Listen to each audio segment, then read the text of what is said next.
Hector was the kind of guy who could make a cucumber go bitter just by walking past it. Lanky, with a mop of black hair that seemed to have a mind of its own, he was known in his small town as the local skeptic.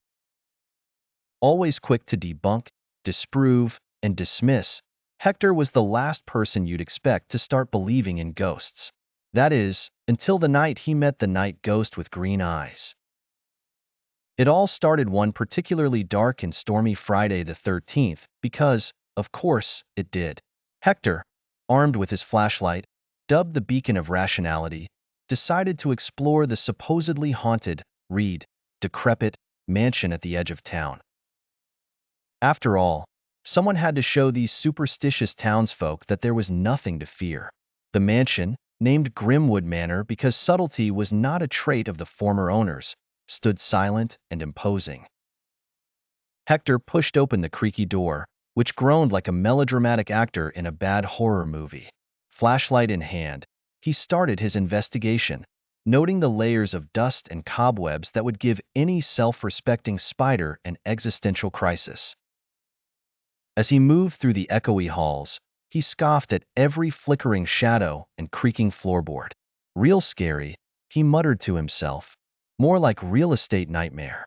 His bravado would have been more compelling if his flashlight hadn't started to flicker ominously. Just as he reached what looked like a ballroom, vast, empty, and surprisingly well-maintained considering the rest of the house, he felt a sudden chill. It was the type of cold that made you regret every life choice leading up to that moment. His heart began to race, though he'd never admit it if asked. Then he saw it. Hovering in the grandest corner of the room, just above an old grandfather clock, were two glowing green eyes. Hector's mouth went dry, and for the first time in his life, he was truly at a loss for words. The eyes seemed to follow him, glowing brighter the closer he got. Hector, being Hector, cleared his throat and muttered, "Nice special effects." Which is when the night ghost actually spoke. "Welcome, Hector. I've been expecting you," it said in a voice that sounded like a cat purring through a synthesizer. For some inexplicable reason, Hector found himself responding, Who are you?"